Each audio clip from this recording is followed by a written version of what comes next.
Hi all. இன்னைக்கு Sunday. Oil dispenser தான் clean பண்ண எடுத்திருந்தேன். கொஞ்சோண்டு ஆயில் இருந்தது. அத வேற இதில ஊத்தி வச்சுட்டு, இது ஒரு வார்ம் வாட்டர்ல கழுவிக்கோங்க. நான் ஏன் டேப் வாட்டர்ல கழுவுறேன் அப்படின்னா, மத்தியான நேரத்தில கழுவ எடுத்ததுனால, டேப் வாட்டரே சுட சுட வந்தது. அதனால எனக்கு ரொம்ப சிம்பிளா வேலை முடிஞ்சது.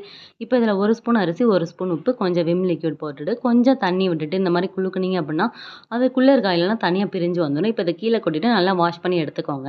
இப்போ வெளியில வந்து விம் லிக்விட்ல தண்ணி எதுவுமே சேர்க்காம அப்படியே தொட்டு தேய்ச்சீங்க அப்படின்னா, வெளியில இருக்க ஆயிலும் நல்லா பிரிஞ்சு வந்துரும். அவ்வளதான். சிம்பிளா வந்து கழுவியாச்சு. நான் மாசத்துக்கு ஒரு தடவ இப்படி கழுவுறதுனால எனக்கு ஈஸியா இருக்கு.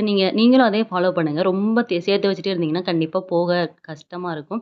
ஈவினிங் வந்து அதிரனுக்கு சைக்கிள் வாங்கலாம்னு சொல்லிட்டு 5, 6 கடைக்கு என்னைய அலைய வச்சுட்டாங்க அவங்க அப்பா. எல்லாம் சைக்கிள் பார்த்தா 5000, 6000 ரேட்டு சொல்றாங்க. எங்களுக்கெல்லாம் கவர்மெண்ட் சைக்கிள் குடுத்து தான் ஏமாத்திட்டாங்க எங்க அப்பா, அம்மா அப்படின்னு சொல்லிட்டு இருந்தது. கடைசியா வந்து ஃபர்ஸ்ட் ஒரு கடையில சைக்கிள் பார்த்தோம். அதான் எனக்கு பிடிச்சிருக்கு அப்படின்னு சொல்லிட்டு அவங்க அப்பா அந்த கடைக்கு கூட்டு போயிட்டாங்க.